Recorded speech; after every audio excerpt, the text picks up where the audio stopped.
Je me présente, Bernard Lonclat, viticulteur à Bessuet.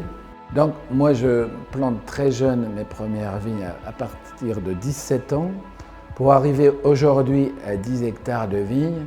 À ce jour, je suis associé sous forme SAS Bernard Lonclat et Filles et nous élaborons plus de 200 000 bouteilles chaque année et nous visons un développement international et une valorisation. J'ai mes filles qui m'accompagnent bien, ainsi que mes deux gendres. La maison Bernard Lonclat est essentiellement familiale.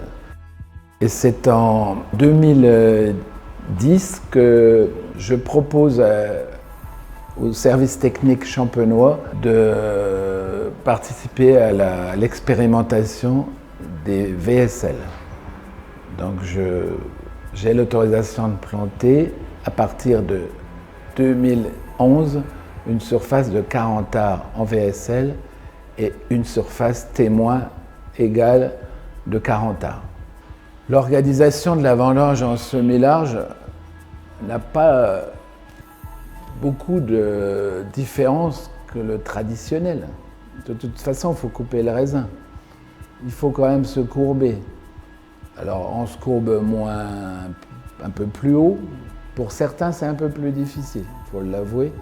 Il est un peu plus difficile d'être baissé mi-hauteur que plus bas. Mais il y a peut-être des améliorations à faire. Nous avons 5 équipes de tâcherons sur le vignoble Bernard Lonclat. Et donc, ils ont plutôt tendance à dire cette année, c'est mon tour de vendanger les VSL. Après plus de 11 ans de vendange, on a une régularité de production. C'est impressionnant. C'est jamais les excès. On a des rendements qui sont plutôt stables, corrects, suffisants. Ça peut s'expliquer parce que c'est plutôt comme c'est une faible densité de plomb à l'hectare, c'est plutôt plus des arbustes que des petits plants de vigne.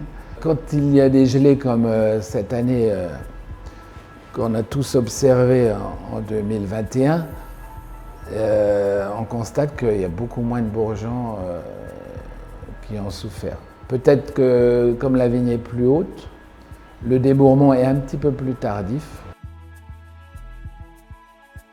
La différence de vendanger en vigne semi-large, c'est que le raisin est beaucoup plus haut, donc on a beaucoup moins mal au dos quand on vendange. Et pour débarder, ça va tout seul parce qu'on peut passer à 3 dans la vigne, le chenillard pour prendre les caisses.